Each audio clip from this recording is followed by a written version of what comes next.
Des robots pour hommes seuls vont bientôt arriver. Ils vont débarquer avec une peau synthétique parfaite, la couleur de cheveux que vous voulez, la couleur des yeux que vous souhaitez. Et à l'intérieur, il y aura une IA qui correspondra exactement à vos désirs. Une IA qui sera capable de communiquer avec vous et de vous faire croire qu'elle vous aime. Les robots pour hommes seuls vont bientôt débarquer. Et pourquoi que pour les hommes? Bonjour et bienvenue dans cette nouvelle vidéo de DME en direct. Comme toujours, si vous n'êtes pas abonné, je vous suggère de le faire et de cliquer sur la cloche pour être prévenu lorsque je sors une nouvelle vidéo. Et vous devriez être dans la boutique DME, vous avez probablement trouvé quelque chose qui vous intéresse. Les robots sexuels pour hommes célibataires ou pour femmes vont bientôt débouler et ça va être impressionnant. Vous allez avoir une peau synthétique, une IA bavarde comme vous l'aimez et une chaleur corporelle qui va être simulée. Vous allez avoir devant vous quelque chose qui ressemblera réellement à un humain. Est-ce que c'est la fin du couple? Après tout, cette machine, je vais vous la montrer, elle sera parfaite. Elle ressemblera exactement à la femme que je désire. Que ce soit la couleur, des peaux, des cheveux, des yeux, mais même la conversation.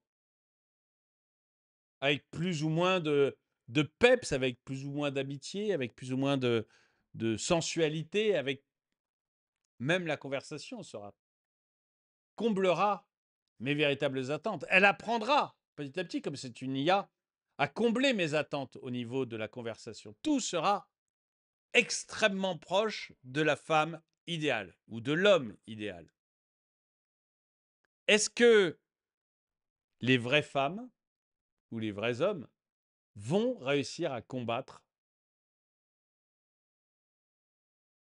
cette concurrence déloyale ou est-ce qu'à terme, c'est la fin de l'humanité? Je vais vous montrer la vidéo. Robot, alors c'est The Clint qui m'a montré ça. Ma femme, mais pourquoi les hommes seuls? Les robots sexuels pour hommes seuls vont arriver dans un futur proche. Peau synthétique, IA bavarde, chaleur corporelle simulée. En gros, des poupées connectées qui coûtent une fortune pour remplacer ce que le féminisme moderne a détruit. Le transhumanisme vend l'amour à ceux qu'on a laissés seuls. Alors, je vais vous le montrer, mais je pense que, évidemment, au début, ça va coûter une fortune. Mais très rapidement, vous savez, comme tout, hein, tout commence par coûter une fortune et très rapidement, la chose se démocratise et tout le monde peut en trouver. C'est vrai que au début, ça va être réservé aux milliardaires ou aux multimillionnaires. Mais eux, remarquez, ils n'ont pas beaucoup de difficultés à trouver des femmes.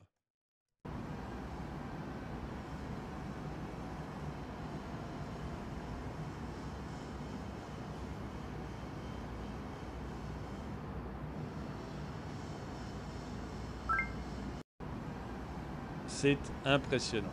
Impressionnant. Et c'est vrai que, que la jeune femme, là, elle fait hésiter un peu quand même. On va voir vos commentaires, les commentaires qu'il y a eu. Oui, c'est très triste. C'est certain. Maintenant, alors, deux réponses à ça. D'une part, oui, c'est triste parce que pour les couples, ça va être très compliqué. Ça va être très, très compliqué. À un moment, pour une femme, pour être à la hauteur, ça va être très compliqué. Ça, c'est certain. Donc, pour les couples, ça va être compliqué. Maintenant, pour des hommes totalement célibataires qui ne trouvent pas l'âme sœur, ou des femmes totalement célibataires qui ne trouvent pas l'âme sœur, c'est pas mal quand même, hein. Ça fait une présence. Je sais pas ce que vous en pensez dans les commentaires.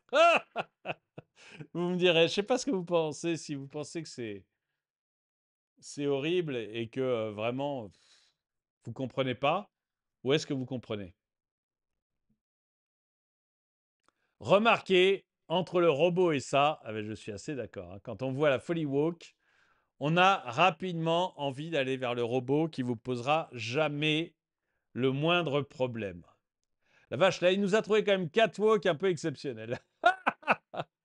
Ah, ces 4-là, la vache. J'avais fait une vidéo, je me souviens, sur celui en haut à gauche. J'avais fait une vidéo. Mais ces 4-là, ils sont quand même très, très, très forts. Mesdames, il est temps d'arrêter de jouer les princesses capricieuses. Vous ne ferez pas le poids face à ces poupées gonflables algorithmées qui n'ont ni état d'âme, ni menstruation, ni revendication féministe. Bah, c'est sûr que la machine que je vais avoir en face de moi va non seulement ressembler à la femme de mes rêves, mais va aussi progressivement avoir le discours que je souhaite et qui peut être un discours un peu combatif. Si, enfin, moi, je me sers de ChatGPT très, très, très souvent. Il a un discours agréable, mais il n'hésite pas à me dire que j'ai tort. Mais il continue à avoir un discours agréable. Il y a une... J'imagine ça avec la voix qui me plairait le plus chez une femme, avec le look qui me plairait le plus chez une femme. C'est compliqué. Ça fait une sacrée concurrence. Je me demande d'ailleurs si c'est pas ça la fin. Vous savez, il y a une théorie sur l'évolution. Alors, je vais le faire très très rapidement. Mais grosso modo, étant donné le nombre de soleils, de systèmes solaires et de planètes habitables dans la galaxie, il devrait y avoir d'autres espèces existantes. Mais on ne les voit jamais. Et notre Soleil étant très jeune, il y a des formes de vie, intelligence existantes qui devraient exister, qui devraient être beaucoup plus vieilles que nôtres. Parce que notre Soleil est très jeune, donc on peut imaginer que, vu le nombre de soleils partout, il y ait des systèmes solaires beaucoup plus vieux que le nôtre. Et donc des espèces beaucoup plus développées. Pourquoi on ne les voit nulle part? Alors, c'est pas moi qui le dis, hein, c'est Fermi, qui est un des plus grands scientifiques qu'on ait eu au XXe siècle. Donc, c'est pas une bêtise de ma chapeau. Et donc, Fermi dit ce paradoxe qu'on appelle le paradoxe de Fermi. Voilà. Je veux le faire très très rapidement, donc je ne vous raconte pas une belle histoire, mais voilà. Et l'une des raisons pour lesquelles il y aurait l'une des résolutions du paradoxe de Fermi, il devrait y avoir des extraterrestres en grand nombre et on devrait les voir. Mais on ne les voit pas. C'est pas normal. Et donc, l'une des raisons l'une des façons de résoudre le paradoxe de Fermi, c'est de parler des grands filtres. Les grands filtres, c'est des choses qui empêchent une civilisation d'avancer. Donc, ça pourrait être, par exemple, la vie, c'est beaucoup plus difficile que ce que l'on pense. Et donc, il y a un immense filtre qui fait qu'on ne peut pas avoir de vie. Ça serait le premier des grands filtres. Le deuxième grand filtre, ça pourrait être, par exemple, la vie d'une seule cellule, c'est faisable, mais la vie de 2 cellules, c'est quasiment impossible. Et du coup, voilà un autre grand filtre. Donc, voilà les grands filtres qui sont. Donc ça, c'est les grands filtres qui seraient passés, qu'on aurait passé. Ça a peu de chances d'exister, un grand filtre qu'on ait déjà passé, mais pourquoi pas. Et après, il y a les grands filtres plus tard. C'est-à-dire qu'à un moment, dans l'évolution de toutes les civilisations, on rencontre une barrière qui tue la civilisation. Systématiquement. Donc une barrière que l'on rencontre tout le temps et qui tue la civilisation. Et l'une de ces barrières, ça pourrait être l'IA. Pourquoi? Parce que l'IA, c'est quelque chose de relativement simple. C'est très dur à fabriquer. Mais des ordinateurs intelligents, des robots intelligents, ça fait déjà plusieurs dizaines d'années qu'on en parle. Et que la science-fiction en parle. Donc, on peut imaginer que c'est une idée qui peut naître un peu partout dans n'importe quelle civilisation, cette idée-là. Ce n'est pas une idée absolument exceptionnelle. Et du coup, toute civilisation rencontrerait un moment l'IA, mettrait naissance à l'IA, et l'IA mettrait fin à la civilisation, soit en la détruisant façon Terminator, soit peut-être ça. C'est-à-dire qu'au bout d'un moment, avec un robot ayant une intelligence d'IA, je suis tellement heureux que je n'ai pas besoin de rencontrer une femme. Et que donc, Finalement, une femme, c'est compliqué, ça pose des problèmes. J'adore hein, les femmes, j'ai rien contre les femmes, rassurez-vous. Mais vous voyez, dans l'autre, il y a une altérité et un problème, malgré tout. Les femmes doivent se dire la même chose des hommes. Donc, c'est pas que macho mon truc. Les femmes doivent se dire la même chose des hommes. Mais voilà, il y a une altérité. Avec l'IA et un robot comme ça, je n'ai pas d'altérité. Est-ce que ça serait un grand filtre?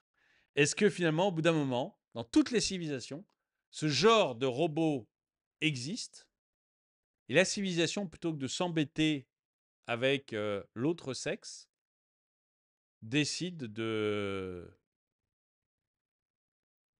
se marier et de vivre avec son robot intelligent? C'est une vraie question. Je me demande si ça peut pas être un des grands filtres. Je suis désolé, je l'ai mal raconté, le grand filtre, mais je voulais faire vite. Si un jour peut-être que je le raconterai de manière beaucoup plus poétique, mais je voulais faire vite. J'espère que vous avez compris, que je me suis bien exprimé et que vous avez compris ce que je voulais dire. Le modèle est intéressant, surtout si on peut supprimer l'option bavardage.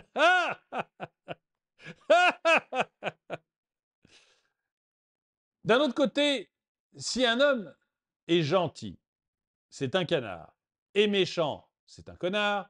S'il offre une rose, un radin. S'il offre un bouquet de roses, il veut l'acheter. La complimente, on est patriarcal. La critique, on est sexiste. Donc, au final, le robot, c'est pas si mal. Je pense que malheureusement, hein, je pense que beaucoup d'hommes se feront cette réflexion. Et que ça a beaucoup de chances de finir comme ça. Le seul avantage dans cet immonde concept de dégénéré, c'est que l'industrie de la prostitution va prendre un coup.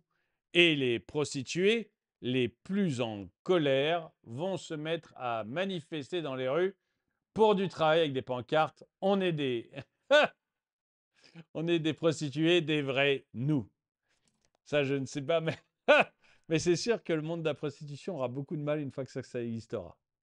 Pour ceci, c'est pas le pire, à mon avis.